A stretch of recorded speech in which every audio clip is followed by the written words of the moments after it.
આ ચૂડા જોયા છે? આ ચૂડા મોસ્ટલી લગ્નની અંદર છોકરીઓ પહેરતી હોય છે, પણ તમને ખબર છે આ કઈ રીતે આનું મેકિંગ થતું હોય છે? આ જે બંગડીઓ હોય છે જે તમે લગ્નની અંદર પહેરો છો, પણ તમને આનું મેકિંગ નથી ખબર, હું તમને આનું મેકિંગ આજે બતાવું. આજે આપણી પાસે છે અર્પિતભાઈ, જે આ કારખાનાને ઓન કરે છે. ચલો આજે એમની પાસેથી આપણે સાંભળીએ કે આનું મેકિંગ કઈ રીતે થાય છે. આનું મેકિંગ કઈ રીતે થાય છે અર્પિતભાઈ? અહીંયા પાઇપ આવે આવી રીતે અમારે એમાં અહીંયા કટિંગ થાય છે. આ ભાઈ કરે.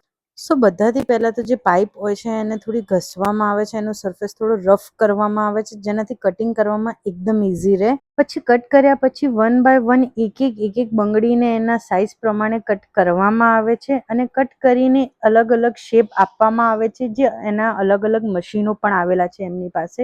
તમે જોઈ શકો છો એટલું મસ્ત એ લોકો શેપને એ આપે છે પ્રોપર ટાઈમ આપીને.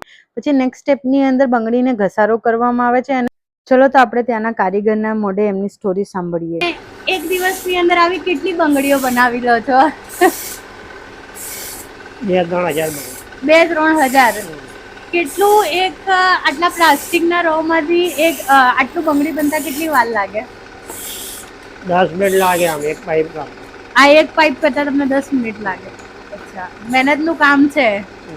કેટલા વર્ષથી કરો છો તમે? ખાસો ટાઈમ. તો બી વર્ષો તો યાદ હશે ને? 25 વર્ષ. 25 વર્ષથી કરો.